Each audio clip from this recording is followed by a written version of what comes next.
Hello students, first I welcome to all of you in the fourth session of the chapter 3 linear regression. Students, in our last session we understand that how we can find the value of unknown dependent variable with the help of linear regression. Students, in these sessions we will going to understand some special formula which will be helpful to solve short sums as well as long sums. So let's starting with the formulas. So regression coefficient from covariance and correlation coefficient. सो आज का जो पूरा है वो special formulas के ऊपर हमारा session रहेगा. तो ये फार्मूला स्पेशल कौन कौन से होते हैं, ठीक है. सो जब आपको क्वेश्चन के अंदर ही वेरिएंस या कोवेरिएंस, कोरिलेशन कोएफिशिएंट, ये सारी इन्फॉर्मेशन अगर हमारे पास है तो हम लोग को स्पेशल फार्मूला है, तो उस फार्मूला को यूज़ करके बी की वैल्यू पहले फाइंड करेंगे एंड उसके ऊपर से वाई कैप की वैल्यू फाइंड करेंगे एंड जैसे हम लोग रिग्रेशन मॉडल फाइंड करते हैं वो हम लोग को मिल जाएगा. तो सबसे पहले इसमें दो केसेस है.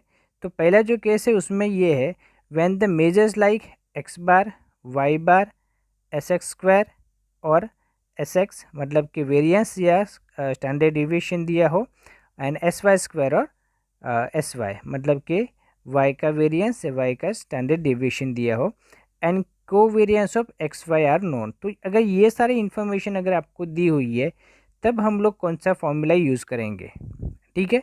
फॉर्मूला खास याद रखना है, जो मेन बेस है वो फॉर्मूला के ऊपर ही है.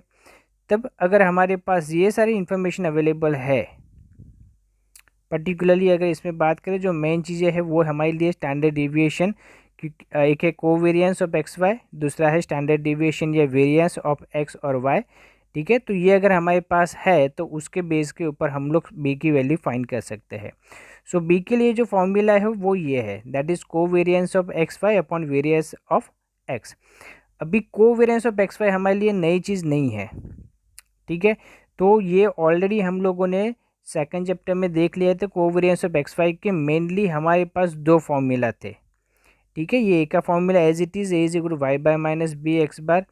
जो कोवेरिएंस है जो यहाँ पे बी के फॉर्मूला में न्यूमरेटर है उसके लिए दो फॉर्मूला है जो हम लोगों ने चैप्टर 2 के अंदर भी डिस्कस कर लिए थे. The first formula is sigma X minus X bar into Y minus Y bar upon N and जो सेकंड फॉर्मूला है दैट जो जो छोटे सम जहाँ पे वेरिएबल छोटे होते वहाँ पे हम लोग यूज़ करते थे, that is sigma x Y minus N X bar Y bar upon N, ठीक है. तो ये दो फॉर्मूला किसके लिए यूज़ कर सकते हैं हम लोग, वेरिएंस फाइंड करने के लिए, ठीक है. तो यहाँ पे हम लोग न्यूमरेटर क्लियर कर दे सकते हैं यहाँ पे कि आपको जो ऊपर का पार्ट दिया था ये पूरा जो था वो किसके लिए, हमने कोवेरिएंस ऑफ एक्स वाई मतलब कि न्यूमरेटर के लिए.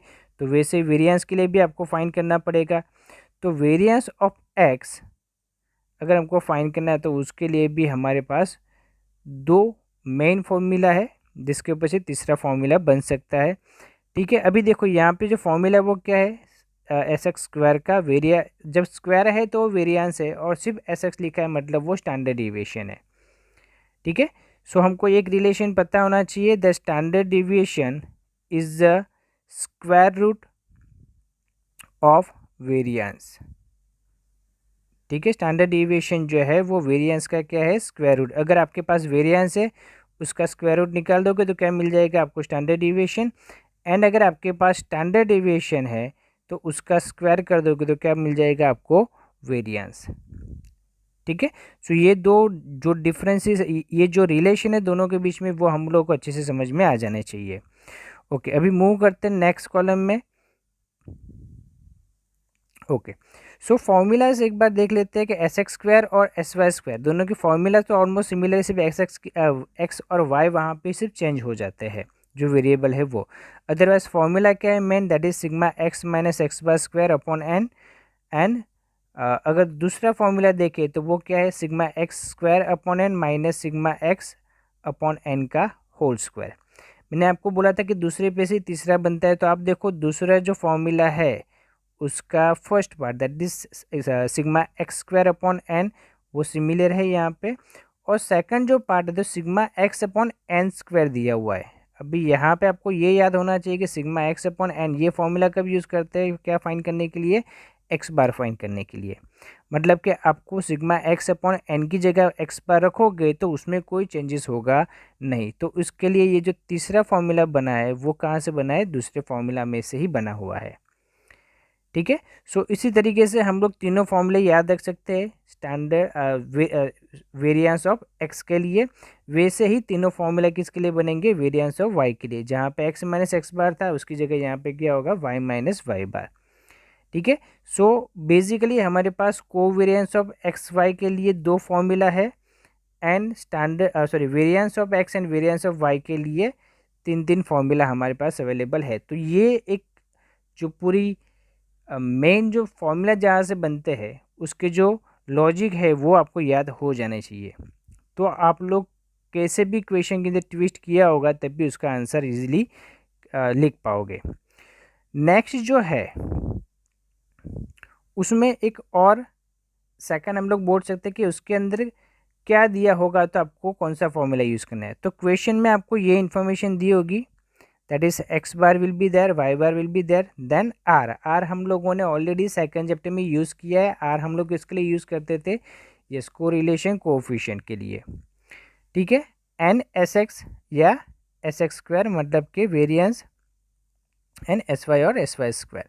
सो बेसिकली पर्टिकुलरली जब आपको आर दिखे खास करके तो हम लोगों को इसी फॉर्मूला से इसको सॉल्व करना है। अभी ये फॉर्मूला कौन सा है तो थोड़ा वहाँ पे चेंज हो जाता है कि जो बी का फॉर्मूला है वो क्या हो जाएगा, R into S Y upon S X. यहाँ पर ध्यान ये रखना है कि पहले वाले में हम लोग एस एक्स स्क्वायर यूज़ करते हैं मतलब वेरिएंस यूज़ करते हैं, जबकि सेकंड कंडीशन के अंदर हम लोग एस एक्स यूज़ करते हैं मतलब कि standard deviation of x use करते हैं। ठीक है, तो यहाँ पे बेसिकली आपका फॉर्मूला क्या बन जाता है, R into S Y upon S X. अगर आर की वैल्यू दे दी है तो हम लोग डायरेक्टली यूज़ कर सकते हैं उसको। ठीक है, और ये पर्टिकुलर शॉर्ट सम्स में आपको ज़्यादा देखने को मिलेगा कि जहाँ पे आर की वैल्यू ही आपको क्वेश्चन के अंदर दे दी गई हो तो आपको पूरा आर फाइन करना है, उसके बाद एस वाई फाइन करना है, उसके बाद एस एक्स फाइन करना है, तो वो क्वेश्चन बहुत बड़ा हो जाएगा। ठीक है, सो इट इज़ बेटर कि ये मोस्टली आपको शॉर्ट सम में देखने को मिलेगा। तो फॉर्मूले याद रखोगे तो वो बहुत ही फास्ट काम हो जाएगा। ओके, अभी बाकी जो है ए का फॉर्मूला एज इट इज़ जैसे हम लोग करते थे या वाई कैप का फॉर्मूला है वो as it is. So basically आपके पास दो कंडीशन मिलेगी जिसमें आपको ध्यान ये रखना है कि अगर क्वेश्चन जो हमारे पहले में था कि जिसमें X bar Y bar S x square या S Y square and covariance of x Y दिया है, तो फर्स्ट जो फॉर्मूला थे बी का that is covariance of x Y upon S x square वो वाला यूज़ करेंगे। अगर हम लोग को आर दिखे कहीं पे भी, ठीक है, क्वेश्चन के अंदर ये आर दिया हो तो हम लोग कौन सा फॉर्मूला यूज़ करेंगे, सेकंड वाला, that is are is equal to S Y upon S x. ठीक है, okay, formula is the most important. अभी डायरेक्टली हम लोग कुछ सम्स यहाँ पे देखेंगे जिससे हमारे जो फॉर्मूलाज है उसको कैसे यूज़ करना है एंड टोटल बी के कितने फॉर्मूलाज आपके पास बन रहे हैं उसका एक बंच हम लोग पूरा एक साथ में स्टडी कर सके। ठीक है, जाते हैं फर्स्ट क्वेश्चन में। So this is the illustration 8 in your textbook. Okay, the following measures are obtain to study the relation between rainfall in centimeter x and yield of bajri in quintal per hectare y in 10 different regions during monsoon। n की value दी है 10, x बार दिया हुआ है 40, y बार दिया है 175, S x दिया हुआ है 12 and covariance of x Y दिया है 360। कोवेरिएंस आपको दिया हुआ है, आर की वैल्यू नहीं दी है, इसका मतलब कि हमको इसको फर्स्ट वाले फॉर्मूला से सॉल्व करना पड़ेगा। ठीक है, सो बेसिकली आपके पास है क्या क्या, आपको फाइंड क्या करना है वो पहले एक बार क्लियर हो जाना चाहिए दिमाग के अंदर। तो आपके पास एक तो कोवेरिएंस ऑफ एक्स वाई दिया हुआ है, एस एक्स भी दिया हुआ है एंड आपको फाइंड सिर्फ रिग्रेशन लाइन करनी है वाई ऑन एक्स। ठीक है, आपको और कुछ नहीं करना है, बस रिग्रेशन लाइन ही फाइंड कर देनी है। तो सिंपली पहले बी से स्टार्ट करना पड़ेगा और बी का जो फॉर्मूला होगा तो वो कौन सा यूज़ करेंगे, क्योंकि कोवेरिएंस दिया हुआ है तो कोवेरिएंस वाला जो फॉर्मूला था बी का वो वाला यूज़ करेंगे। ठीक है। So b is equal to covariance of x Y upon S x square.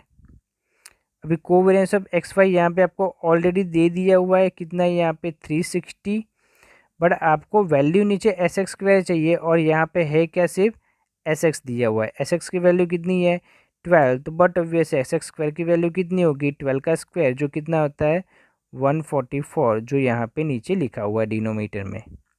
Clear, okay.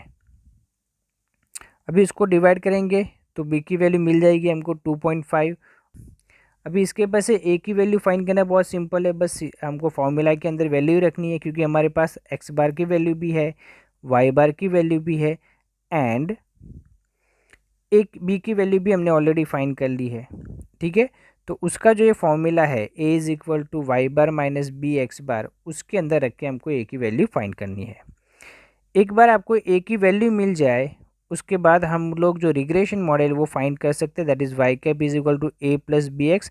अगर आप ये फॉर्मूला के अंदर रखोगे तो आपको ए की जो वैल्यू है वो मिल जाएगी 75।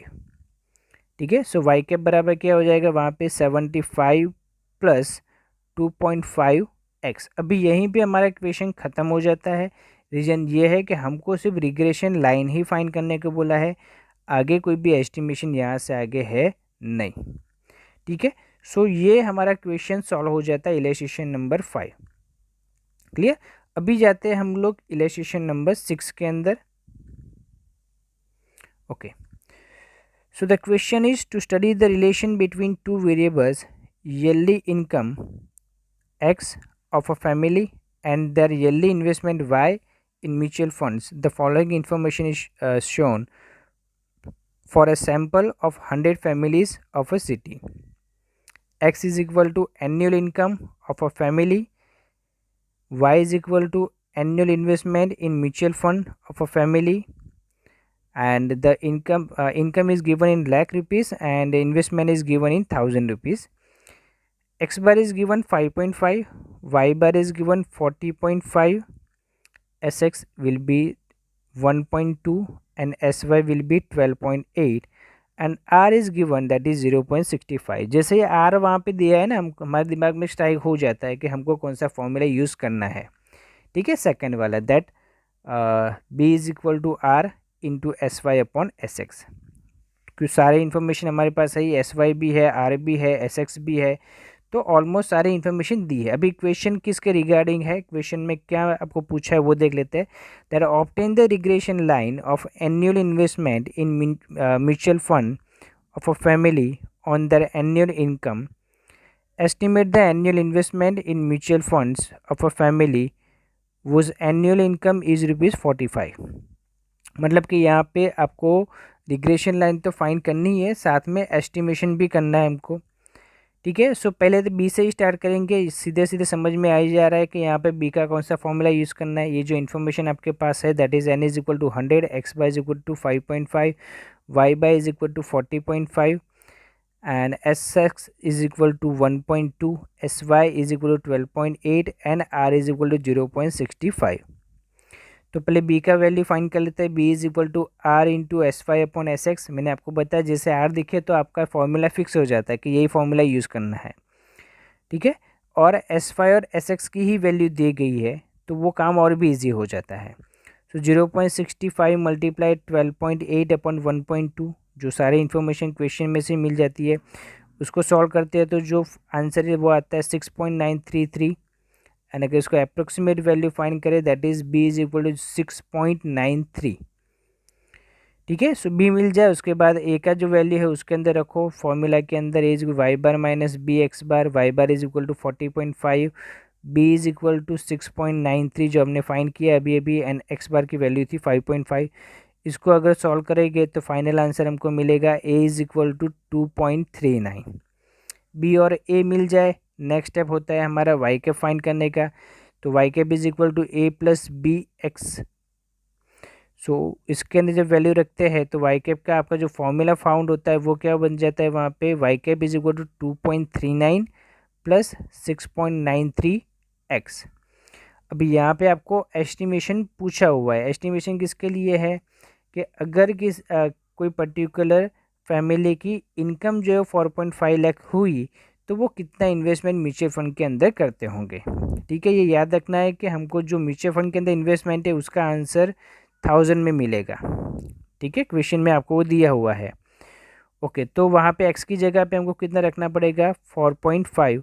जब 4.5 x की वैल्यू में वाई कैप की वैल्यू के अंदर रखते हैं तो हमको यहाँ पे मिल जाता है उसकी वैल्यू दैट इज़ 33.575। ठीक है, अगर इसका अप्रोक्सीमेट वैल्यू करेंगे दैट इज़ 33.58। अब ये याद रखना है कि ये वैल्यू किस में आई 1000 में।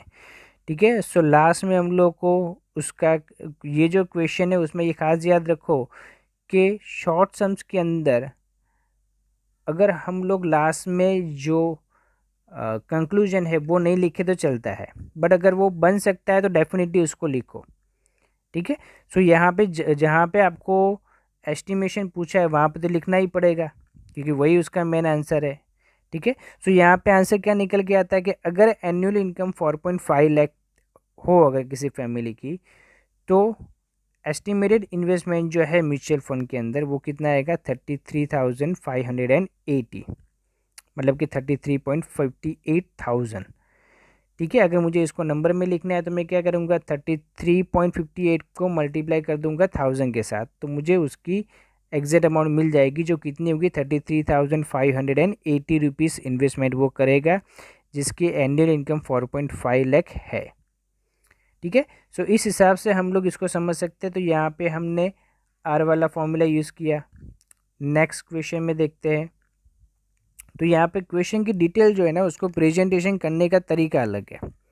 बाकी एक बार क्वेश्चन समझेंगे तो समझ में आ जाएगा कि इसके अंदर नया कुछ नहीं है, जैसे पुराने सम्स में किया ऑलमोस्ट उसी तरीके से इसमें भी करना है, बट यहाँ पे जो इन्फॉर्मेशन जिस हिसाब से दी है वो थोड़ी यूनिक है, इसके लिए हम लोग को उसको अलग से एक्सप्लेन करना है। ठीक है, तो क्वेश्चन ये है that the information of price in rupees of a ball pen and the supply of a ball pen in units at the end of each month of a year for a company making ball pen is given below. Estimate the supply of a ball pen when its price is ₹40। ठीक है, तो information में mainly जो हमारे पास जो नीचे information दी है उसमें ये दिया हुआ है एवरेज। एवरेज का मतलब होता है मीन, वहाँ पे दिया हुआ है। तो एक्स बार एंड वाई बार दिया हुआ है। ठीक है, एक्स बार की वैल्यू है 30, वाई बार की वैल्यू है 500। ये खास याद रखो, ये जो दिया हुआ है वो क्या है हमारे पास एक्स बार एंड वाई बार, क्योंकि ये हो गया एवरेज ऑफ एक्स मतलब एक्स बार और ये हो गया एवरेज ऑफ वाई मतलब कि वाई बार। ठीक है, वैसे वेरिएंस दिया है, वेरिएंस को हम लोग कैसे डिनोट करते हैं s x square and S Y square. ठीक है, तो ये दो इन्फॉर्मेशन वो दिया है। लास्ट में आपको आर की वैल्यू चाहिए तो वो भी है। अभी आर का फॉर्मूला आपको पता है कि जब आर आपके पास हो ना तो हम लोग को एस एक्स स्क्वायर ही नहीं चाहिए, मतलब कि वेरिएंस नहीं चाहिए, तब क्या चाहिए आपको स्टैंडर्ड डेविएशन। ठीक है, क्योंकि हमारा जो फॉर्मूला है वो क्या है, फॉर्मूला हमारा ये है that is are is equal to S Y upon S x. ठीक है, फॉर्मूला हमारा ये है। तो एस वाई स्क्वायर और एस एक्स स्क्वायर के आपको वैल्यू दी है। ठीक है, तो उस पर से क्या करेंगे हम लोग उसका रूट निकाल देंगे तो s x and S y की वैल्यू मिल जाएगी। जैसे यहाँ पे एस एक्स स्क्वायर कितना था 25, तो और जब हमने रूट निकाला तो एस एक्स कितना मिला 5। वैसे ही एस वाई स्क्वायर का रूट क्या होगा एस वाई, उसकी वैल्यू कितनी मिली हमको 100। ठीक है, सो ये दो जो है वो वेरिएंस है, उस पर से अगर हम लोग को स्टैंडर्ड डिविएशन फाइंड करना था तो मैंने आपको बताया था वेरिएंस और स्टैंडर्ड डिविएशन में क्या रिलेशन है। तो वेरिएंस जो है उसको रूट निकाल दोगे तो स्टैंडर्ड डिविएशन की वैल्यू आपको मिल जाएगी। ठीक है, ओके। अभी यहाँ पे r is equal to b is equal to r into S Y upon S x. अभी उसके अंदर बस वैल्यू ही रखनी है हम लोग को। So 0.8 the value of r multiply 100 upon 3, जो हमने अभी standard deviation of y and standard deviation of x find किया वो, उसको सॉल्व करेंगे तो बी की वैल्यू आपको मिलेगी 16। ठीक है, बी मिल जाए। उसके बाद नेक्स्ट स्टेप क्या होता है, यस ए फाइंड करते हैं। सो ए का फॉर्मूला क्या है that is y bar minus b x bar. सारी वैल्यू हमारे पास है ही, बस हमको उसको सॉल्व करना है। तो ए की वैल्यू मिलेगी आपको 20। बी और ए मिल जाए उसके बाद नेक्स्ट स्टेप क्या होता है, रिग्रेशन लाइन फाइंड करना है। बस फॉर्मूला के अंदर इन्फॉर्मेशन रखते जाओ तो रिग्रेशन लाइन मिल जाएगी, that y cap is equal to 20 + 16x। ये हो गया हमारा रिग्रेशन लाइन। अभी आते हैं एस्टिमेशन के ऊपर। एस्टिमेट क्या करना है कि estimate the supply of ball pen when it's price is ₹40, मतलब कि x की वैल्यू जब 40 होगी तो सप्लाई कितना होगा। ठीक है, सो यहाँ पे हम लोग जहाँ पे x है वहाँ पे क्या क्या कर सकते हैं, उसकी वैल्यू जो 40 है वो वहाँ पे रख के देखेंगे। So y cap is equal 20 + 16 in bracket 40, in 40 × 16 पहले ही करना पड़ेगा, अगर वो मल्टीप्लाई करोगे तो आपको आंसर मिलेगा 640। 20 + 640 इट कम्स 660 यूनिट्स। मतलब कि अगर x की वैल्यू 40 हुई तो y की वैल्यू कितनी आएगी, 660 यूनिट। ठीक है, सो बस वही हम लोग को कंक्लूजन में लिखना है। So when the price is ₹40 the estimate of supply is 660 units. Clear, okay, move करते हैं नेक्स्ट क्वेश्चन में, that is a question number 8। A person in a state of a south India produce spoons from eatable material. It can be eaten after using it. He launched such spoons for the purpose of selling in a state on an experimental level. The following results are obtained for the average price in rupees and is demand in 100 units for the last 6 months. So the information जो ये तो question में तो आपको पूरी कहानी दी है, हम लोग को जो क्वेश्चन का मेन मटेरियल वही देखना है। n is equal to 6, sigma x is equal to 45, sigma y is equal to 122, sigma x square is equal to 439 and sigma xy is equal to 605। Obtain the regression line of the demand y of spoon on the price x and estimate the demand of spoon when the price of the spoon is ₹10। तो question देखोगे तो आपको समझ में आएगा कि यहाँ पे ना तो आपको कोवेरियंस ऑफ एक्स वाई दिया हुआ है, ना ही आपको कोरिलेशन कोएफिशिएंट मतलब कि आर की वैल्यू दी है। तो ये क्वेश्चन दो में से एक भी तरीके से सॉल्व नहीं हो पाएगा। तो जाओ हमारे मेन फॉर्मूला की तरफ, है ना। सो मेन फार्मूला के अंदर आपको एक फार्मूला मिल सकता था वहाँ पे, that n sigma x y, जहाँ पे बी की वैल्यू फाइंड करने के लिए हमारे पास एक ये फार्मूला था। ठीक है, जो तो बेसिकली जब ये इन्फॉर्मेशन हमारे पास है, पहले तो उसमें से एक्स बार और वाई बार फाइंड कर ही सकते हैं, क्योंकि sigma x and sigma y दिया है, उसको एन से डिवाइड कर दोगे तो एक्स बार और वाई बार की वैल्यू आपको मिल जाएगी। ठीक है, बी का फॉर्मूला ये वाला यूज़ करेंगे, that is n sigma x Y minus sigma x into sigma y upon n sigma x square minus sigma x whole square. क्योंकि जो इन्फॉर्मेशन दी है हम लोग को उसके अकॉर्डिंगली यही फॉर्मूला बेस्ड है। ठीक है, एक तो डिसाइड हो गया कि लास्ट जो दो फॉर्मूला पढ़े हमने, जिसके अंदर एक के अंदर कोवेरियंस ऑफ एक्स वाई दिया होता है जबकि दूसरे के अंदर आर की वैल्यू दी होती है। यहाँ पे दो में से एक भी नहीं दिया, मतलब कि हमको वापस मेन फॉर्मूला की तरफ जाना पड़ेगा। तो मेन फार्मूला में ये फार्मूला वहाँ पे फिर बैठ जाता है। दो फार्मूला है, हमको पता है एक्स माइनस एक्स बार वाला है और ये दूसरा शॉर्टकट फार्मूला है। सो यहाँ पे एन सिग्मा एक्स वाई वाले से हम लोग उसको सॉल्व करेंगे। ठीक है, क्योंकि इन्फॉर्मेशन में हमको वो वहाँ पे सारी इन्फॉर्मेशन प्रोवाइड कर दी है। So n is equal to 6 that is given, sigma x y 605 minus sigma x that is 45 and sigma y that is 122 upon n is equal 6 again sigma x square value दिया हुआ है, sigma x square का कितना दिया है यहाँ पे 439 minus sigma x का होल स्क्वायर, तो मतलब कि सिग्मा एक्स दैट इज़ 45 और उसका स्क्वायर। बस अभी इसको सिर्फ सॉल्व करना है मैथमेटिकली। ठीक है, कैलकुलेटर का यूज़ करके हम लोग इसको इजीली सॉल्व कर पाएंगे, बट सॉल्यूशन के टाइम पे कोई भी स्टेप जो है उसको कट मत करो, भले आपका कैल्शियम में आंसर आ जाए फटाक से, बट सॉल्यूशन के टाइम पे पूरे स्टेप वहाँ पे लिखने ही है। सो बी की जो वैल्यू है वो हमको कितनी मिली, -3.05। उसके ऊपर से एक ही वैल्यू फाइंड कर लेते हैं। ठीक है, वाई बार और एक्स बार तो हमने फाइंड किया ही है, तो जहाँ पे एक्स बी है उसकी जगह पे हम लोग क्या रख देंगे, -3.05, और इसको अगर सॉल्व करेंगे तो हम लोग को एक ही वैल्यू मिलेगी, दैट इज़ 43.21। सो अभी आपके पास बी भी है, ए भी है, तो नेक्स्ट क्या होगा, रिग्रेशन लाइन फाइंड करना है। सो रिग्रेशन लाइन कैसे फाइंड करेंगे, तो y cap is equal to a plus b x. A की वैल्यू हमारे पास है दैट इज़ 43.21, बी की वैल्यू भी हमारे पास है दैट इज़ -3.05। अभी इसके अंदर हमको ये वैल्यू रख दोगे तो डायरेक्टली क्या मिल जाएगा, जो रिग्रेशन मॉडल आपको चाहिए था वो मिल जाएगा। अभी x की जो भी वैल्यू है एस्टिमेशन करने के लिए वो हम लोग वहाँ पर x की जगह पे रखेंगे तो y की वैल्यू हमको इसके अकॉर्डिंगली मिलती जाएगी। ठीक है, सो यहाँ पे x बराबर 10 लेना है तो x बराबर 10 लिया तो जो y की वैल्यू है वो कितनी मिलेगी आपको, दैट इज़ 12.71। मतलब क्या हुआ यहाँ पे कि जब x जो डिपेंडेंट वेरिएबल है, ठीक है, उसकी वैल्यू अगर 10 हुई तो उसकी डिमांड, अभी x किसके लिए था तो प्राइस के लिए, तो अगर प्राइस जो है उसके अंदर 10 रुपीज़ चेंजेस होता है तो डिमांड के अंदर कितना होगा 12.71। ठीक है, 12.71 100 यूनिट्स का वहाँ पे चेंजेस होगा। सो इस हिसाब से हम लोग जो चेंजेस कितने होंगे एक वेरिएबल के ऊपर से दूसरे वेरिएबल के ऊपर वो हम लोग यहाँ पे आइडेंटिफाई कर सकते हैं।